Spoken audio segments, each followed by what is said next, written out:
Perkenalkan, saya nama Yuliana Swastestari.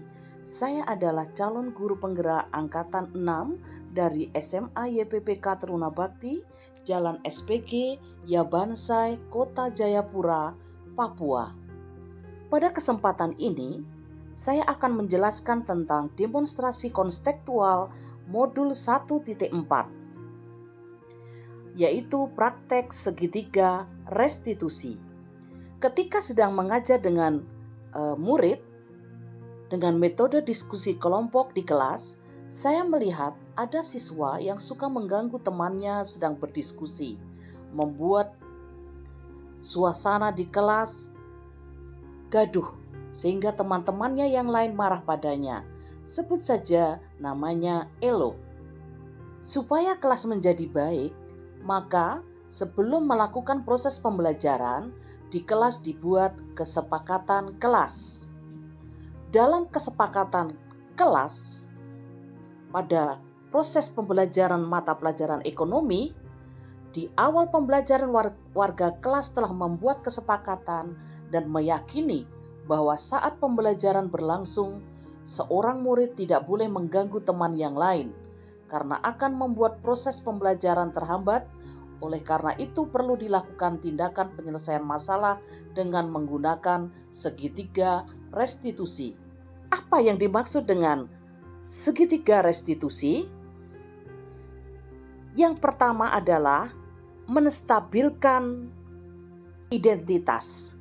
Jika anak berbuat salah, maka ada kebutuhan dasar yang belum terpenuhi. Langkah yang kedua, memvalidasi tindakan yang salah. Guru harus memahami sehingga anak atau murid merasa dipahami. Langkah ketiga, menanyakan keyakinan. Murid akan siap untuk dihubungkan dengan nilai-nilai yang dipercaya dan berpindah menjadi orang yang dia inginkan. Penjelasan tentang modul segitiga restitusi bisa dilihat pada sumber modul 1.4 pada pembelajaran calon guru penggerak. Untuk bisa melihat bagaimana pembelajaran dengan menggunakan restitusi yang dimulai dari tahap 1, maka bisa menyimak dari video berikut. Pada kesempatan hari ini sebagai awal semester ini, kita harus membuat yang namanya kesepakatan kelas atau keyakinan kelas. Nah, apa itu kesepakatan kelas? Kesepakatan kelas adalah sesuatu yang diyakini bahwa itu akan menjadi panduan selama proses belajar mengajar, bahwa hal itu yang harus diikuti karena agar proses pembelajaran itu bisa berjalan dengan baik. Nah, untuk itu setiap siswa atau siswi itu harus menulis ya apa yang diharapkan untuk kelasmu itu seperti apa ya. Misalnya nih, Aniken inginnya kelas ini penuh damai, tulis di sini. Kemudian nanti ditempelkan di ini lembaran yang sudah saya siapkan ya. Kemudian kamu tempelkan dan itu menjadi keyakinan kelasmu begitu. Bisa begitu?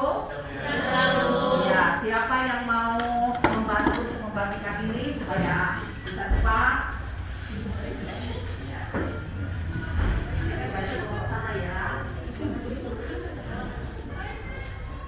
Jika sudah ditulis, kalian langsung tempelkan di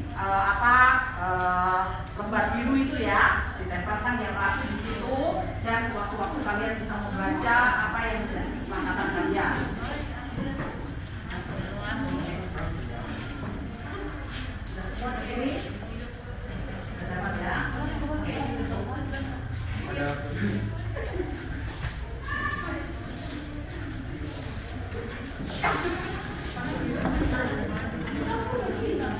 Silakan kalian tulis apa yang kalian inginkan untuk kelas Anda.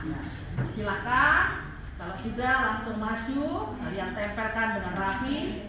Semua yang masuk di kelas ini bisa melihat apa yang kalian inginkan.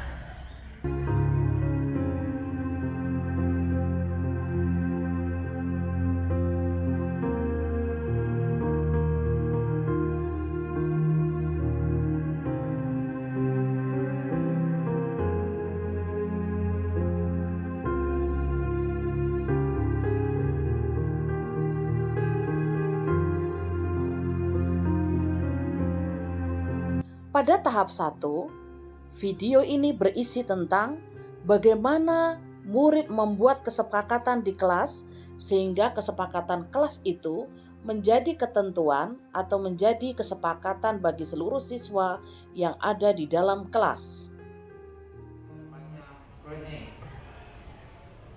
Woi, orang bicara respon sedikit. Kontra kan kita lagi belajar nih. Tommy belajar nih fokus, bukan buat cerita. Tapi kan maksudnya orang mau bicara tuh respon hargai itu orang. Iya, kan kok. Kamu udah belajar ini. Kamu kan tidak? Kamu diam dulu. Kamu ada kerja tugas nih. Kamu bantu kelompok apa? Kamu juga.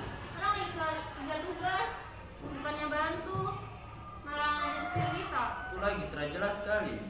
Tapi kalau orang bicara tuh respon hargai sedikit. Diam sekarang. Kita lagi belajar nih. Bu guru, ini Marcelo dia ganggu kita terus. Kita lagi kerja tugas, dia malah ngajak cerita. Itu lagi. Ribut sekali. Marcelo, dari kemarin kok selalu bikin gara ya? Ada apa sebenarnya ya? Saya ingin tahu Marcelo itu seperti apa. Jadi nanti ada waktu saya harus ketemu dengan Marcelo ya. Marcelo harus ketemu dengan saya untuk berbicara apa yang menjadi masalah kalian. Jangan sampai kamu ada apa gitu, sehingga kamu ganggu teman-teman yang lain. Ini jam pelajaran untuk diskusi, kenapa kamu ganggu yang lain ya? Gitu. Iya, itu. Ya. Nanti setelah jam pelajaran selesai, ya bisa begitu. Bisa Ibu. Ya. Oke, yang lainnya silakan kerjakan diskusi kelompok ya. Harus diselesaikan hari ini juga untuk kita presentasikan. Bisa begitu? Bisa. Pada tayangan video yang kedua telah teridentifikasi masalah di mana seorang siswa mengganggu temannya yang sedang berdiskusi dengan teman lainnya.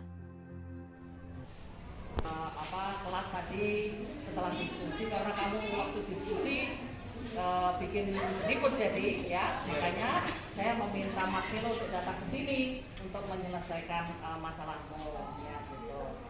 Ibu hanya ingin tanya ya, kenapa kok tadi kamu mengganggu temanmu ribut padahal pada jam untuk diskusi? Siapa tadi yang diganggu ya? Karel. Oh, Karel, iya. Coba kamu cerita. Jadi itu mulainya kan sebenarnya saya yang ngajak dia cerita, saya salah. Memang dia lagi ngajar, terus saya ajak, ini lihat cara ini bagus. Ini dia respon terus sama dia. Kok respon dong? Udah terus terjadi lagi. Saya salah itu. Maaf. Oke. Marcelo ingat nggak waktu kita bertemu pada awal semester? Itu kan kelas kita sedang membuat keyakinan kelas atau kesepakatan kelas ya. Nah, kira-kira apa yang kamu langgar ya, atau apa kesepakatan apa yang tidak sesuai? Tadi saya lihat kesepakatan kelas itu jangan sering mengganggu teman yang sedang fokus belajar. Ya itu satu pas ganggu itu melanggar.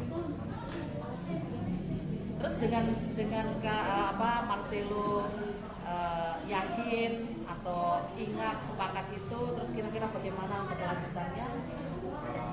Untuk kedepannya saya tidak melakukan itu lagi. Oke, ya. Oke, terima kasih ya. Semoga tidak terjadi lagi ya gitu. Dan apa yang menjadi kesepakatan dan keyakinan kelas untuk belajar mata pelajaran ekonomi diikuti dengan baik. Oke, terima kasih. Selamat siang. Silakan kalian pasti bisa pulang ya. Pada video yang ketiga, terdapat validitas masalah dan keyakinan akan masalah itu hingga terselesainya masalah dan bisa diterima oleh siswa. Demikian penjelasan tentang restitusi yang ada di kelas. Sampai jumpa.